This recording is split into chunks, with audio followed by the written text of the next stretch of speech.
Bapak, Ibu, dan saudara-saudari terkasih. Salam sejahtera, salam damai beserta Yesus Kristus. Marilah kita membaca, mendengarkan, dan merenungkan sejenak firman Allah. Bacaan pertama. Marilah kita mengenal dan berusaha sungguh-sungguh mengenal Tuhan. Pembacaan dari Nubuat Hosea. Mari kita akan berbalik kepada Tuhan, sebab Dialah yang telah menerkam dan yang akan menyembuhkan kita, yang telah memukul dan yang akan membalut kita. Ia akan menghidupkan kita sesudah 2 hari. Pada hari yang ketiga Ia akan membangkitkan kita, dan kita akan hidup di hadapannya. Marilah kita mengenal dan berusaha sungguh-sungguh mengenal Tuhan. Ia pasti muncul seperti fajar. Ia akan datang kepada kita seperti hujan. Seperti hujan pada akhir musim yang mengairi bumi. Apakah yang akan kulakukan kepadamu, hai Efraim?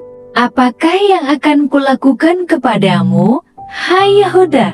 Kasih setiamu seperti kabut pagi dan seperti embun yang hilang pagi-pagi benar. Sebab itu, Aku telah meremukan mereka dengan perantaraan nabi-nabi. Aku telah membunuh mereka dengan perkataan mulutku, dan hukumku keluar seperti terang. Sebab aku menyukai kasih setia, dan bukan korban sembelihan, dan menyukai pengenalan akan Allah, lebih daripada korban-korban bakaran. Demikianlah sabda Tuhan. Syukur kepada Allah. Mazmur tanggapan.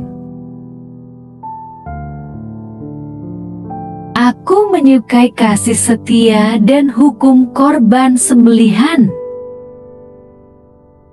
Kasihanilah aku, ya Allah, menurut kasih setiamu.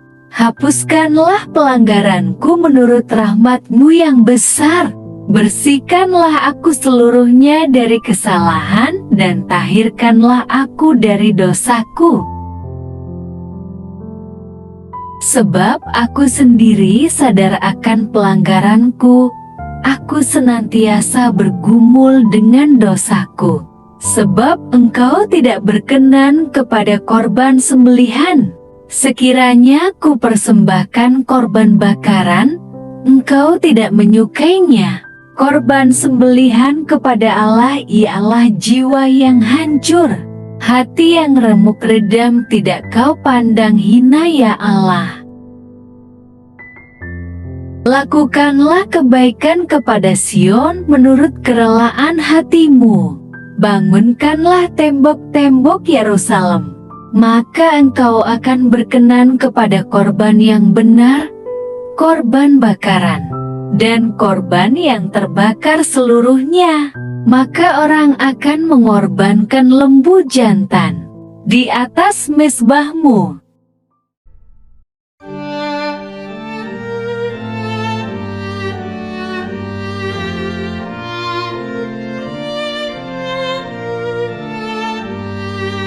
Terpujilah Kristus Tuhan, Raja mulia dan kekal. Pada hari ini, kalau kamu mendengar suara Tuhan, janganlah bertegar hati. Terpujilah Kristus Tuhan, Raja mulia dan kekal. Tuhan bersamamu dan bersama rohmu. Inilah Injil suci menurut Lukas. Sekali peristiwa, kepada beberapa orang yang menganggap dirinya benar dan memandang rendah semua orang lain, Yesus mengatakan perumpamaan ini. Ada dua orang pergi ke bait Allah untuk berdoa. Yang seorang adalah Farisi, dan yang lain pemungut cukai. Orang Farisi itu berdiri dan berdoa dalam hatinya begini, "Ya Allah, aku mengucap syukur kepadamu, karena aku tidak sama seperti semua orang lain. Bukan perampok, bukan orang lalim, bukan pezina, dan bukan juga seperti pemungut cukai ini. Aku berpuasa 2 kali seminggu, aku memberikan 1/10 dari segala penghasilanku." Tetapi pemungut cukai itu berdiri jauh-jauh, bahkan ia tidak berani menengadah ke langit, melainkan ia memukul diri dan berkata, "Ya Allah, kasihanilah aku orang berdosa ini.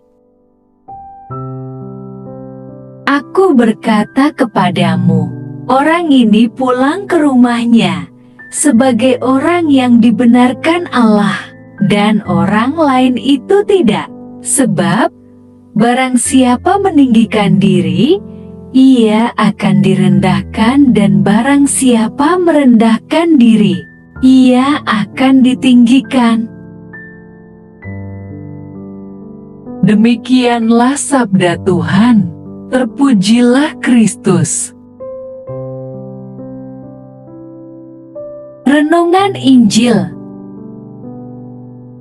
Bapak, Ibu, dan saudara-saudari terkasih, apakah sikap kita ketika datang menghadap hadirat Allah?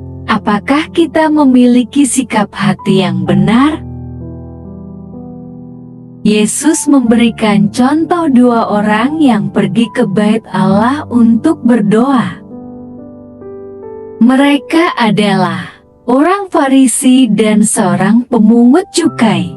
Ketika orang Farisi berdoa, ia menyatakan kalau ia tidak sama dengan pemungut cukai. Bahkan, ia memaparkan telah menunaikan kewajibannya, telah beribadah, dan memberi persepuluhan. Ia mengatakan kepada Allah bahwa ia adalah orang salah, tidak seperti kebanyakan orang berdosa lainnya. Orang Farisi ini karena dirinya sebagai ahli agama, sehingga merasa dirinya sudah benar di mata Allah, membuat mereka jati tinggi hati dan sombong. Hal itu mereka lakukan saat berdoa di hadapan Allah. Dengan melakukan semua itu, ia tidak menunjukkan kesungguhan hati, melainkan keangkuhan. Ia menganggap dirinya lebih baik dari orang lain dan dirinya lah yang benar. Itu sebabnya ia menjadi tidak menghargai orang lain. Karena kesombongannya dan tinggi hati, akhirnya mereka merendahkan orang lain, dan timbullah intoleran kepada sesama yang tidak sejalan dengan dirinya, dianggap sebagai musuh atau kafir. Berbeda dengan pemungut cukai, ia menyadari kalau dirinya orang berdosa. Ia bahkan tidak berani menengadah ke langit, melainkan memukuli diri dan meminta agar Allah mengasihaninya karena merasa dirinya tak layak. Pemungut cukai bersikap rendah hati di hadapan Allah dengan mengungkapkan pertobatannya. Oleh karena itu, Allah mengindahkannya. Pada zaman itu, bait Allah adalah tempat umat menyembah. Allah berjanji, sebagai jawaban atas permohonan Salomo. Apapun doa yang disampaikan dengan cara yang benar, di dalam atau menghadap ke rumah tersebut, doa itu akan lebih diterima. Oleh karena itu, setiap hari banyak orang datang ke sana. Mungkin orang Farisi berdiri di tengah-tengah dan menegakkan kepalanya agar dilihat orang. Sedangkan pemungut cukai berdiri jauh-jauh di pojok atau di tempat yang tak terlihat banyak orang. Bapak, Ibu, dan saudara-saudari terkasih, mari belajar dari pemungut cukai yang merendahkan diri di hadapan Allah. Apakah doa kita sudah benar atau tidak? Bila tidak, belum terlambat bagi kita untuk mengubahnya karena Allah mengenal hati kita. Marilah berdoa. Allah Bapa, sumber pengharapan, Engkau telah mengikat perjanjian dengan semua orang melalui Yesus yang terurapi. Semoga kami selalu berpegang teguh pada Dia dan berkembang menjadi umat yang patuh setia. Dengan pengantaraan Yesus Kristus, Putra-Mu, Tuhan kami yang bersama Dikau, dalam persatuan Roh Kudus, hidup dan berkuasa, Allah, sepanjang segala masa. Dalam nama Bapa, Putra, dan Roh Kudus. Amin. Terima kasih sudah mendengarkan dan merenungkan firman Allah. Jangan lupa subscribe dan jangan lupa juga aktifkan loncengnya. Terima kasih, Tuhan Yesus memberkati.